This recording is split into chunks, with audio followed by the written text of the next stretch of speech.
لیکن آپ لوگوں کو ایک ہدیہ دے سکتا ہوں بھائی, آپ لوگوں کو ہدیہ دے سکتا ہوں. ارے احمدآباد والے بولو تو صحیح یار, ایک ہدیہ دوں. دیکھو زندگی بھر آپ 3 باتوں کا معمول بنا لو. میری اس بتائی ہوئی بات پر اگر آپ نے عمل کر لیا تو آپ کی قیامت تک کے آنے والی نسلوں میں انشاءاللہ دین داخل ہو جائے گا اور کوئی فقیر نہیں رہے گا. عمل کرو گے بھائی؟ نمبر 1, 313 مرتبہ سورہ اخلاص پڑھنے کی عادت ڈالو. 313 مرتبہ درود شریف پڑھنے کی عادت ڈالو اور 313 مرتبہ استغفار پڑھنے کی عادت ڈالو. بس یہ 3 کام کرو آپ, لیکن نمازوں کی پابندی کے ساتھ. انشاءاللہ اتنی خیریں تم دیکھو گے, اتنی خیریں دیکھو گے, اتنی خیریں دیکھو گے, اتنی دعائیں قبول ہوں گی, اتنا مال اللہ دے گا. فرشتے جو ہے نا پیٹیاں بھر بھر کے پیسے پہنچائیں گے تم کو. کرو گے انشاءاللہ؟ 10 مرتبہ سورہ اخلاص پڑھو, جنت میں محل تیار ہو جاتا ہے, صحیح حدیثوں میں. 20 مرتبہ پڑھو, 2 محل. 30 مرتبہ پڑھو, 3 محل. اور 313 مرتبہ پڑھو گے تو کتنے محل تیار ہوں گے بھائی؟ 31 محل. اور 104 مرتبہ قرآن شریف پڑھنے کے برابر ثواب. اور وہ محل ایسے ہیں کہ الیکٹرک کا بل نہیں بھرنا, مینٹین کرنا نہیں ہے, فرشتے خود الیکٹرک کا بل بھریں گے. وہاں الیکٹرک کی ضرورت ہی نہیں ہے, فرشتے سنبھالیں گے. کرو گے انشاءاللہ؟ میرے والد صاحب رحمۃ اللہ علیہ ایک بات فرماتے تھے, بیٹا یونس راتی ہونگ نہ آوے نا اپنوں نے تو 5-6 محل بڑے نکھوانا. میرے والد صاحب کہتے تھے کہ رات کو نیند نہیں کروٹیں بدلتے ہو نا تو 5-6 محل یعنی 60 مرتبہ سورہ اخلاص پڑھ لینے کا سوتے سوتے, تو اپنا جنتی بنگلہ بھی تیار ہو جائے گا اور نیند بھی آ جائے گی. ابا فرماتے تھے کہ میں بیان کے لیے مرکز میں سے جب بھی ایک نکلتا تو ظاہری بات ہے کہ 5 منٹ پیدل چلتے, تو چلتے چلتے میں محل بناتے بناتے چلتا. 10 مرتبہ پڑھ لوں, کبھی 15 مرتبہ پڑھ لوں. کہا اللہ پاک یہ محل تو ہمیں دے دینا. اور ایک بات بتاؤں کہ اللہ ضرور دے گا. اب تھوڑا بھاؤ ہم نے بڑھا دیا. پہلے لوگ کہتے تھے کہ مولانا پہلے 100 مرتبہ پڑھواتے تھے, اب 313. میں نے کہا بھائی تم نے مکان کب خریدا تھا؟ یہ کہا 1995 میں خریدا تھا. کتنے میں خریدا تھا؟ 25 لاکھ میں خریدا تھا. اب جو ہے کیا بھاؤ ہے؟ 2 کروڑ ہے. میں نے کہا تیرے مکان کا بھاؤ بڑھا تو ہمارا بھاؤ نہیں بڑھے گا؟ بڑھے گا کہ نہیں؟ تو 313 مرتبہ سورہ اخلاص پڑھنے کی عادت ڈالو, ٹھیک ہے؟ اور یہ میری تصویر ہے, جاندار, شاندار, مالدار, دیندار. یہ میری تصویر ہے. پورے احمدآباد والوں کو تو دے نہیں سکتے, یہ ہمارے محترم ہیں, ان کو دے دیتا ہوں. لو بھائی یہ آپ کو ہدیہ, ایک ایک دانہ سنبھال کے رکھنا. آپ میری تصویر ہے, میں خود پڑھتا ہوں اس پر. تو 313 313 313. ارے بعض لوگ تو ایسے ہیں کہ خالی اپنے جیب میں لکھ کے رکھتے ہیں 313 313 313, تو بھی مالدار ہو جاتے ہیں. بدرین کی تعداد ہے, بہت بڑی چیز ہے یہ. اب جناتوں کے 5 بیانات رہ گئے. کتنے بیانات بھائی؟ آج تو میرا ارادہ تھا مائیکل جیکسن کا قصہ سنانے کا, کہ مائیکل جیکسن کا قصہ سناؤ, جوانوں کو ذرا مزہ آتا ہے قصہ سننے میں, سمجھ گئے نا. لیکن اب وقت نہیں, اب ہم تھک گئے ہیں, صبح بھی ہمیں بیان کرنا ہے. اب دعوت کا کام یہ ہمارا سدا بہار ہے, سدا بہار کام دعوت کا. ہر آدمی یہ نیت کرے کہ ہمیں دعوت و تبلیغ میں لگنا ہے. لگو گے انشاءاللہ؟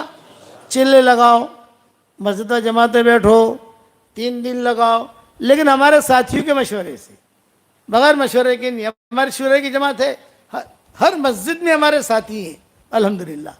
مرکز میں جاؤ, جمعرات کو بیان ہوتا ہوگا, سنیچر کو بیان ہوتا ہوگا, اجتماعات ہوتے ہیں, مشورے ہوتے ہیں, شریک ہو جاؤ. یہ کام ایسا کام ہے جو لامحدود ہے. دین کے جتنے کام ہیں وہ محدود ہیں. مدرسے محدود, 1 کروڑ مدرسے آپ نہیں کھول سکتے, 10 لاکھ مدرسے نہیں کھول سکتے. خرچہ کون کرے گا؟ مکتب بھی قائم اتنے نہیں کر سکتے آپ جو اتنے خانقاہیں نہیں بنا سکتے. لیکن دعوت کا کام ایسا لامحدود اللہ نے دیا ہے ہمیں کہ سب جگہ دعوت کا کام کر سکتے ہو, لوگوں کو دعوت دے سکتے ہو آپ. اور لیکن ایک شرط ہے, اب ہم ایک شرط لگاتے ہیں तबलीग का काम करो, दीन का काम करो, मदरसे का काम करो, खानका का काम करो, एक शर्त के साथ, और वो शर्त क्या, सिफात के साथ करो, पिकनिक नहीं। जो हज में पर आते हैं वो आप मुसाफा करते हैं, मैंने कहा आप आए हो बहुत मुबारक, पिकनिक मत करना वरना अल्लाह पिकनिक दे देगा। जमात में जाना जाओ, पिकनिक नहीं। एक मर्तबा में बैठा हुआ था, मेरे 2 कान हैं, बाएं कान से मैं सुनता नहीं हूँ और दाहिने कान से पूरा सुनता हूँ। तो दाहिनी तरफ 2 नौजवान बैठे हुए थे, ओबड़ियों को है कश्मीर नो रुख बड़ो से कश्मीर नो, इतनी गुजराती जानते हो ना, कश्मीर का रुख मिला है और बहुत अच्छा रुख है। अपने मेलिक की जमात बनाए तो ना, घूमना भी हो जाएगा, टेंशन फ्री भी हो जाएंगे, कश्मीर भी देख लेंगे और चिल्ला धुई पूरा हो जाएगा। तो दूसरा कहता है भी मेरी बहन की शादी यार, शादी थोड़े आगे पीछे कर लेना यार, मज़ा आ जाएगा अपने को। वो अब्दुल्ला को भी ले लें, वो असद को भी ले लें, वो उसको भी ले लें। तो मैंने उनसे कहा ये पिकनिक है आपकी, इस पर अल्लाह अजर नहीं देगा। और एक कुरान की बात बता रहा हूँ, युदिल्लु भी कसीरा व यहदी भी कसीरा, ये मौलवी तारिक जमील से मैंने कही थी। जब मैंने कही तो मेरा चेहरा देखने लगे वो कि आपने क्या कह दिया। मैंने कहा आप सुनिए, युदिल्लु भी कसीरा व यहदी भी कसीरा, कुरान के ज़रिए से अल्लाह ताला कई लोगों को गुमराह करेगा और इसी कुरान के ज़रिए से अल्लाह कई लोगों को हिदायत देगा। तो मैंने कहा इसका ताल्लुक सिर्फ कुरान से नहीं है, जमीउ मा यतअल्लक़ु बिल कुरान, जितनी चीज़ें भी कुरान से मुताल्लिक़ है, मसलन नमाज युदिल्लु बिही कसीरा व यहदी बिही कसीरा, हज युदिल्लु बिही कसीरा व यहदी बिही कसीरा, उम्रा युदिल्लु बिही कसीरा व यहदी बिही कसीरा, तसनीफ़ तालीफ युदिल्लु बिही कसीरा व यहदी बिही कसीरा, चिल्ला युदिल्लु बिही कसीरा व यहदी बिही कसीरा, गश युदिल्लु बिही कसीरा व यहदी बिही कसीरा, 3 दिन युदिल्लु बिही कसीरा व यहदी बिही कसीरा, 3 चिल्ला युदिल्लु बिही कसीरा व यहदी बिही कसीरा। तो मेरा चेहरा देखने लगे, मौलाना इसे लिखो, इसे लिखकर वायरल करो। मेरा दिमाग इस तरफ गया नहीं था।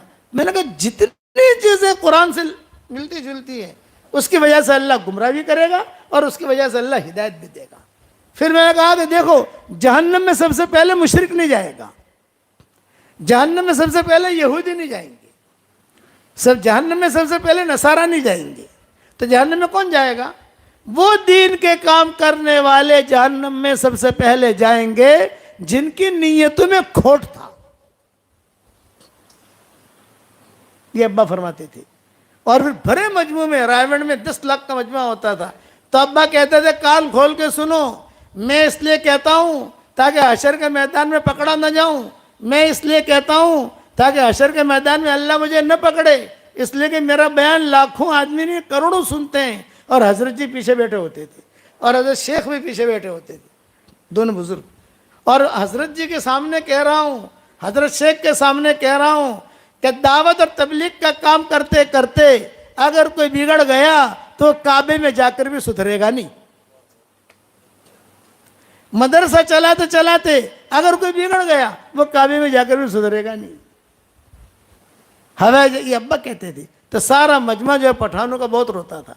अब्बा कहते थे कम करो लेकिन क्वालिटी के साथ करो। तो दावत का काम करोगे इंशाल्लाह क्वालिटी के साथ, सिफात के साथ।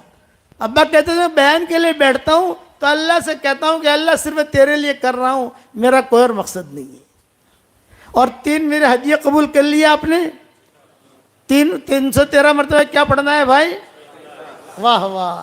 फिर 313 मरतबा और फिर 313 मरतबा इंशाल्लाह। जब दूसरी मरतबा आएंगे तो इसको फिर और बढ़ा के देंगे आपको। अभी इतना तो शुरू करो।